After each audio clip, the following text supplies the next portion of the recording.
NEET UG 2024 paper leak के मामले में 45 में से 44 को बेल मिल चुका है।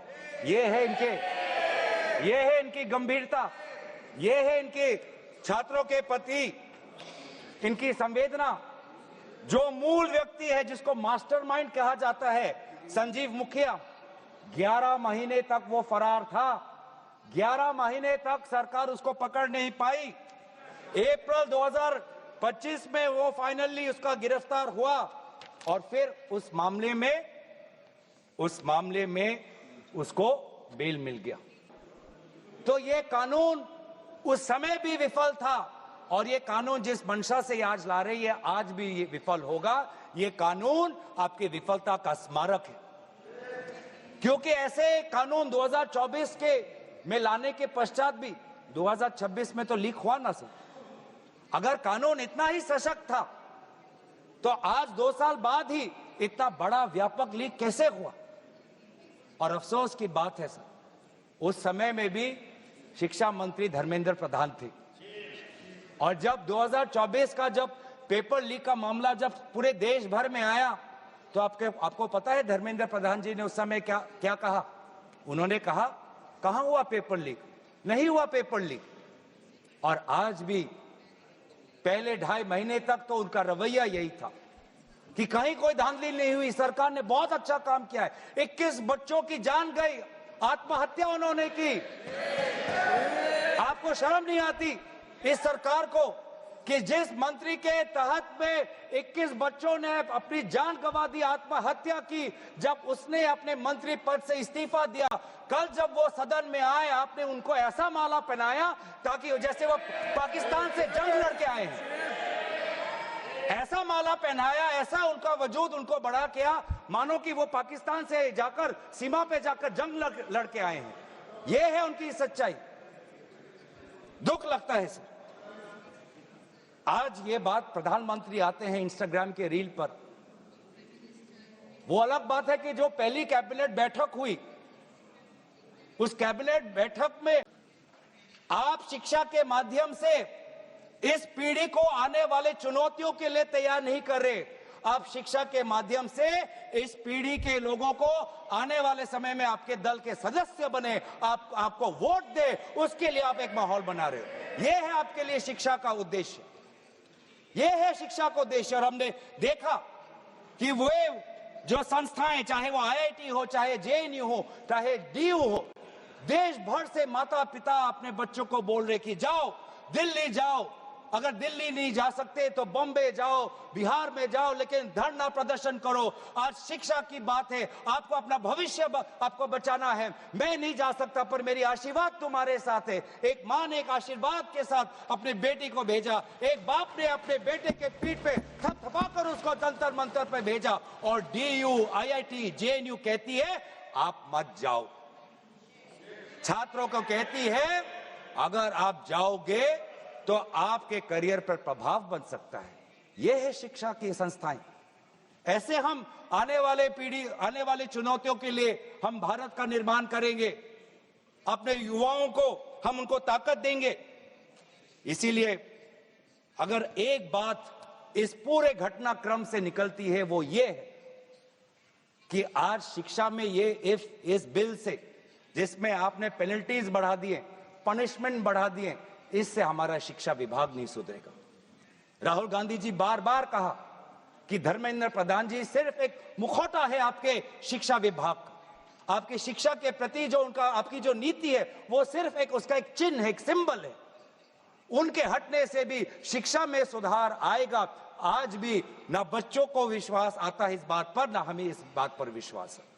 लेकिन इसके पश्चात भी आज शिक्षा पर बातचीत हो रही है, आज शिक्षा को लेकर धरना हो रहा है, आज शिक्षा को लेकर जंतर मंतर में हजारों की तादाद पर लोग इकट्ठित हुए हैं।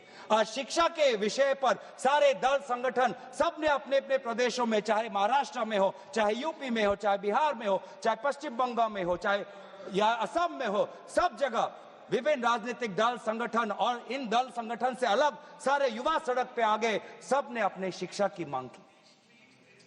और क्यों मांग की? उनके दुख को पहले हमें समझना चाहिए, उनके पीड़ा को हमको समझना चाहिए, वो उनके अंदर जो नाराजगी है उस बात को हमें समझना चाहिए। नहीं तो किसी का इतना साहस नहीं कि सड़क पे आके गर्मी बारिश, सड़क पे सोना, पुलिस की लाठी खाना, दिन दिन भूख हड़ताल पे रहना, सबकी इतनी साहस नहीं है। ये साहस कहां से आता है? ये साहस आता है उस दर्द से, जिस दर्द में अपने भविष्य को लेकर वो विवश हैं, जिस दर्द में अपने देश के भविष्य को लेकर वो विवश है। और इस संशोधन वाले बिल का विवरण पढ़ के साफ साफ पता चल जाता है कि ये सरकार शिक्षा विभाग को लेकर गंभीर नहीं है, सुधार नहीं लाना चाहती। ये सिर्फ एक दिखावा का बिल है, क्योंकि ये बिल एक संशोधन बिल है। आज से 2 साल पहले ये बिल लाया गया था, public examinations prevention of unfair act 2024। उस समय में भी एक यूजीसी ये नीट के 2024 के परीक्षा को लेकर पूरे देश भर में लोगों के मन में व्यापक चिंता थी। उस समय में भी इसी तरह आज जैसे मंत्री जी कह रहे हैं, सरकार ने इस बिल का इंट्रोडक्शन करते हुए ये कहा कि ये बहुत ही एक ऐतिहासिक कदम है, एक बहुत बड़ा कदम है, और इससे शिक्षा विभाग सुधरेगा और इससे परीक्षा में जो पेपर लीक होते हैं अब नहीं होगा, अब किसी का साहस नहीं होगा। ऐसे ऐसे कड़े दंड उस समय सरकार ने कहा कि 2024 के बिल में वो लाए हैं। तो जो 2024 के नीट यूजी पेपर लीक पे जो तहकीकात हुई, जो इन्वेस्टिगेशन हुआ, मैं पढ़ना चाहता हूं उसकी स्थिति आज क्या है, ताकि पता तो चले कि यह सरकार 2 साल पहले जो नीट परीक्षा को लेकर जो व्यापक भ्रष्टाचारी हुई, उसको लेकर यह सरकार कितनी गंभीर है। बहुत दुख के साथ मैं कहना चाहता हूं कि एक अखबार में आर्टिकल आया 2026 में कि जो 45 व्यक्ति थे जो चार्जशीट हुए थे नीट यूजी 2024 पेपर लीक के मामले में, 45 में से 44 को बेल मिल चुका है। ये है इनकी गंभीरता, ये है इनके छात्रों के प्रति इनकी संवेदना। जो मूल व्यक्ति है जिसको मास्टरमाइंड कहा जाता है, संजीव मुखिया, 11 महीने तक वो फरार था। 11 महीने तक सरकार उसको पकड़ नहीं पाई। अप्रैल 2025 में वो फाइनली उसका गिरफ्तार हुआ और फिर उस मामले में उसको बेल मिल गया। दुख लगता है सर। आज ये बात प्रधानमंत्री आते हैं इंस्टाग्राम के रील पर, वो अलग बात है कि जो पहली कैबिनेट बैठक हुई, उस कैबिनेट बैठक में शिक्षा को कैसे सुधारा जाए, पेपर माफिया को कैसे खत्म किया जाए, पेपर सेटर के माफिया को कैसे खत्म किया जाए, पेपर सॉल्वर के माफिया को कैसे खत्म किया जाए, टेस्टिंग सेंटर के माफिया को कैसे खत्म किया जाए, प्रिंटिंग प्रेस के माफिया को कैसे खत्म किया जाए, कोचिंग सेंटर के माफिया को कैसे खत्म किया जाए, सिलेबस कैसे स्कूल के सिलेबस के साथ मिले, आउट ऑफ सिलेबस परीक्षा के पेपर ना आए, सीबीएसई के ओएमआर में धांधली न हो, इन सब चीजों पर व्यापक चर्चा करने के बजाय प्रधानमंत्री मोदी जी कहते हैं इंस्टाग्राम पर और ध्यान दो, इंस्टाग्राम पर और ध्यान दो। हमें याद है वो लड़कियां जिन्होंने उनके आंसू निकल रहे थे आंखों से और कह रहे थे कि पुलिस वाले उनको मां बहन की गाली दे रहे थे। हम भूलेंगे नहीं वो बच्चियों जिन्होंने कहा कि मेरे पीठ पे जो कपड़े थे उन कपड़ों को इस पुलिस ने फाड़ दिया। ये है असलियत, और इसलिए बार बार हम मांग कर रहे हैं कि किसने आदेश दिया, वो आदेश कहां से आया कि पैलेट गन का इस्तेमाल हो,